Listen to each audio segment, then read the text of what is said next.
Um dia após encontro de ministros do STF com influenciadores digitais, pesquisa divulga como anda a imagem do magistrado perante a opinião pública. Quem traz os números da Atlas Intel é a repórter Tawane Catan. E não é que Alexandre de Moraes tem imagem mais positiva entre os 11 ministros da Suprema Corte? A gente vai entender agora essa história com a nossa querida repórter Tawane Catan. Boa tarde, seja muito bem-vinda ao Jornal da Oeste.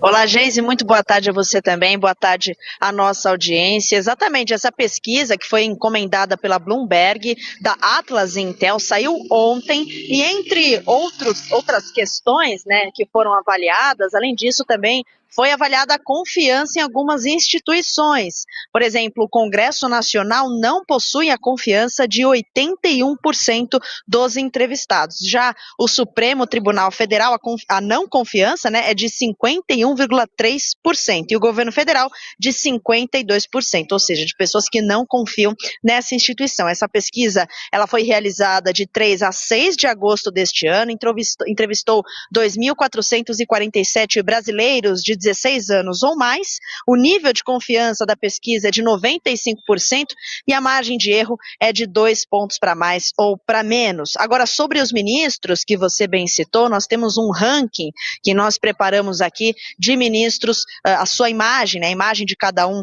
foi avaliada, está aí na tela para a nossa audiência ver, e sim, o ministro Alexandre de Moraes, em comparação com os demais, tem a imagem mais positiva. Contudo, todos os magistrados possuem em porcentagem, né, a imagem mais negativa do que positiva. No caso, Alexandre de Moraes está em primeiro com 49% da imagem positiva, 51% negativa.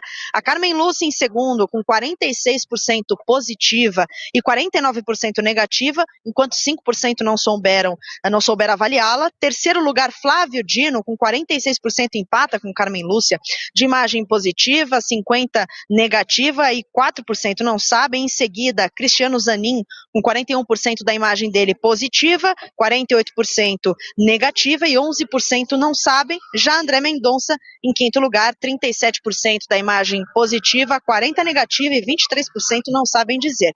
Também foram avaliados outros ministros, né? A exemplo do presidente da Corte, Luiz Roberto Barroso, que foi avaliado com 36% da imagem positiva e 53% negativa, 11% não souberam responder.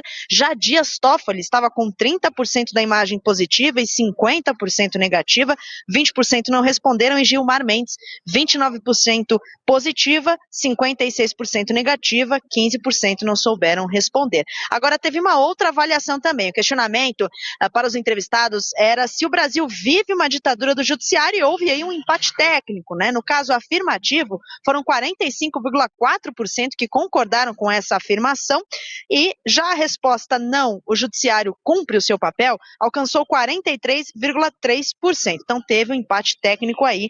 Agora, por último, a resposta: não há ditadura do judiciário, mas muitos juízes cometem abusos e ultrapassam suas atribuições, resultou em 11,2%. Eu volto agora com você no estúdio, Geise. Muito obrigada, Tawane Catan, pelas informações aqui no nosso Jornal da Oeste. Até semana que vem. Doutora Kátia, tá aí então a pesquisa que foi realizada. A gente sabe sempre que pesquisa a gente noticia nesse primeiro momento, mas tem questões em relação à metodologia, mas o resultado a princípio é de 49% de aprovação em relação à imagem do Alexandre de Moraes. A Carmen Lúcia vem ali na vice-liderança em relação à imagem positiva, mas chama atenção também ao quanto de negativo, né? Todos eles tiveram números bastante amargos. O Alexandre de Moraes, por exemplo, está com 51%. Eu fico até curiosa sobre o perfil dessa população estudada, porque, convenhamos, Alexandre de Moraes ser o mais popular, por assim dizer, Flávio Dino, essas figuras sabidamente censoras, sabidamente repressoras, que têm abusado dos seus poderes, e abusos tão crassos que são perceptíveis até para a grande massa de leigos. Então eu fico curiosa em relação a isso. E também fico curiosa sobre o que teria levado a Bloomberg a encomendar uma pesquisa dessa sobre popularidade, aceitação, confiabilidade de ministros do Supremo. Ora, o Judiciário, sendo o único poder não eleito, o único poder que deveria ser estritamente técnico, ele não poderia, de modo algum, ser composto por membros populares, impopulares, simpáticos, antipáticos, nada disso. Um juiz, ele está ali investido numa toga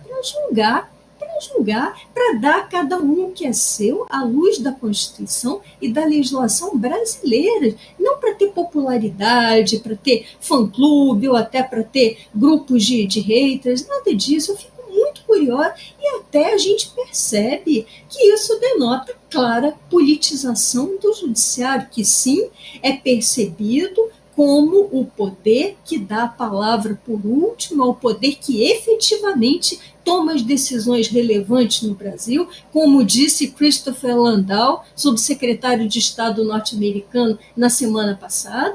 É um poder composto por um determinado juiz que usurpou as funções dos outros dois, que transformou a nossa separação de poderes numa ficção, num mito, né, que colocou por terra o princípio constitucional da separação de poderes, cláusula pétrea da nossa Constituição, e hoje está aí percebido como um verdadeiro líder político relevante. Que fiasco de institucionalidade, digo mais, que fiasco de respondedores, de pessoas que mostram que não hesitam em abrir mão das próprias liberdades para endeusarem esses tais mitos de toga. Fiasco.